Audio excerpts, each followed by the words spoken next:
Hey guys, welcome to week 6 of class.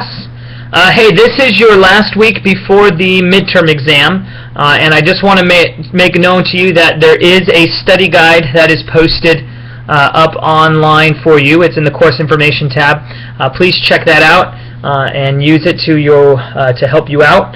It is a guide. It's not necessarily going to tell you everything that's on the test or spell out what the questions might be, although I do provide for you 5 questions on there that, again, aren't necessarily questions you will see, but they are very good representations of what the types of questions you will see on the test. So just be preparing for that.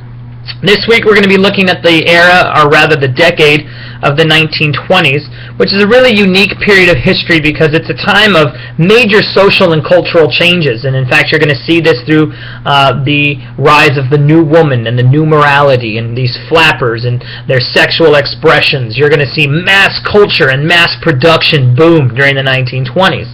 But there's also a move to hold on to traditional values. There is what we call a nativistic movement, nativism, which is a strong desire to hold on to very traditional sort of white Anglo-Saxon Protestant ideas. And so we're going to be taking a look at both of these sort of paradigm where we have 2 different types of cultural movements happening at the same time. One holding on to traditional values and one trying to challenge the status quo. Okay? We will also take a look at prohibition and speakeasies and bootlegging and a whole host of interesting things for the Jazz Age, as the decade was referred to as. Okay?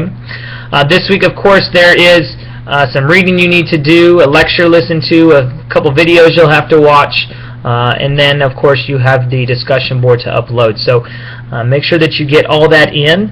And then for those of you who are interested, the midterm exam will be comprised of 80 multiple choice questions, and each question is worth 2.5 points. I do grade on a curve, so please keep that in mind. All right? I can't recall off the top of my head whether or not there's a time limit to the test. I don't think there is. I'll have to double check that, but I don't think there's a time limit for the test. But what there is a forced submission. So once you start the test, you can't stop it and then come back at a different day to finish it. Once you start it, you will be forced to complete it in one sitting. So if you have any other questions on the exam, please contact me and I will get back to you. Otherwise, that's all I got for you this week. So with that, go in peace, be warm and filled, and may the force be with you. Be blessed, guys.